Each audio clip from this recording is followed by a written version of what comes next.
Stress physiology, the real symptoms of diabetes that we misunderstood. Hi, everyone. This is Real Easy Med Terms. In this session, we will learn about stress physiology, the real symptoms of diabetes that we misunderstood, Chapter 4. Why you shouldn't reduce carbohydrates intake. 4. Why you shouldn't reduce carbohydrates intake and increase protein and fat intake. It has been reported that as many ectopic fats are found in the muscle cells of athletes who require a high-calorie diet because of their high energy consumption, as well as in those with type 2 diabetes. Because ketone bodies and ectopic fats are produced when more fat is broken down than carbohydrates, metabolic acidosis and ectopic fats inevitably occur in diabetic patients or people who exercise a lot or are on a diet. Metabolic acidosis is even more severe if the diet method is low-carb, high-fat diet that limits carbohydrates and increases protein and fat. Therefore, athletes and people on a diet are also at risk of hyperlipidemia and ketoacidosis. However, the symptoms are not as severe as those of people with diabetes, and there are several reasons. The first reason is that it is temporary for athletes or dieters to break down a lot of fat instead of carbohydrates.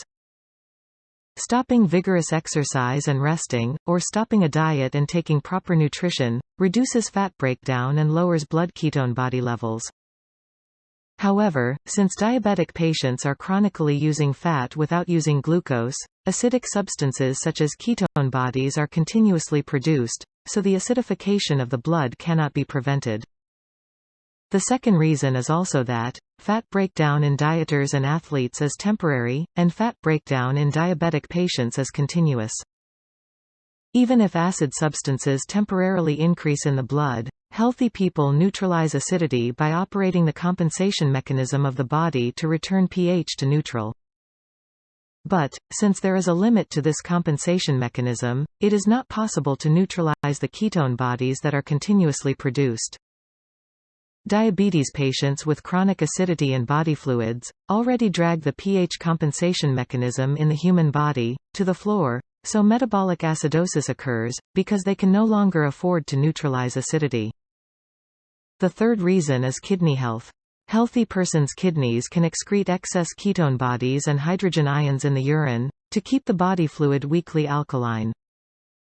However, diabetic patients cannot excrete ketone bodies and hydrogen ions smoothly because their kidney function deteriorates.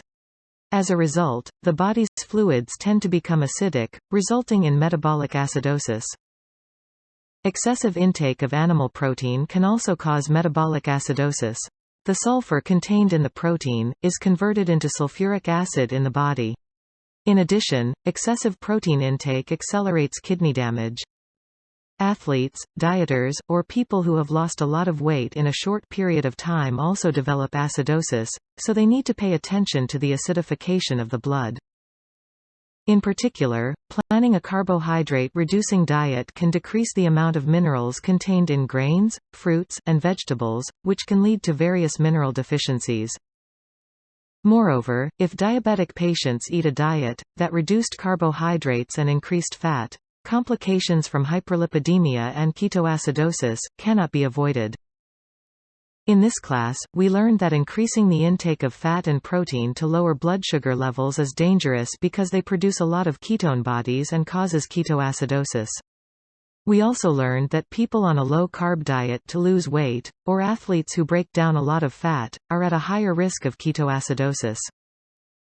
In the next class, we will learn about pathology, in which complications of diabetes. This is Real Easy Med Terms. Have a great day. See you again.